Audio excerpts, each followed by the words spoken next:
Broadband ইন্টারনেটবিহীন 5 দিন কাটানোর পর মঙ্গলবার দুপুরে মহাখালীর খাজা টাওয়ারে আগুনে পুড়ে ক্ষতিগ্রস্ত সঞ্চালন লাইন ও ডাটা সেন্টার পরিদর্শনে আসেন ডাক টেলিযোগাযোগ ও তথ্য প্রযুক্তি প্রতিমন্ত্রী।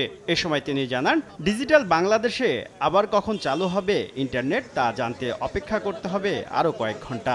আমি আপনাদেরকে হয়তো কয়েক ঘন্টা পরে জানাতে পারবো। এরপর বিকেলে রাজধানীর আগারগাঁওয়ে বিটিআরসি ভবনে জরুরি বৈঠক শেষে রাতেই পরীক্ষামূলক ব্রডব্যান্ড সেবা চালুর ঘোষণা দেন প্রতিমন্ত্রী।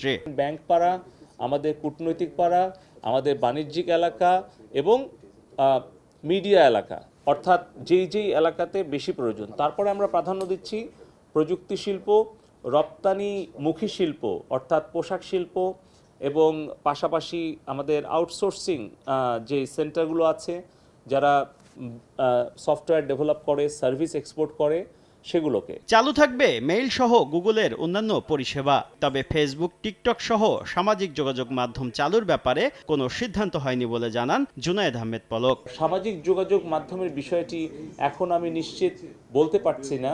এদিকে অবকাঠামোগত ক্ষয়ক্ষতি মেরামত করে সারা দেশে ব্রডব্যান্ড সেবা চালু করতে আরও 2-3 দিন সময় লাগবে বলে জানিয়েছে ইন্টারনেট সেবাদাতারা। শুভ খান, সময় সংবাদ, ঢাকা।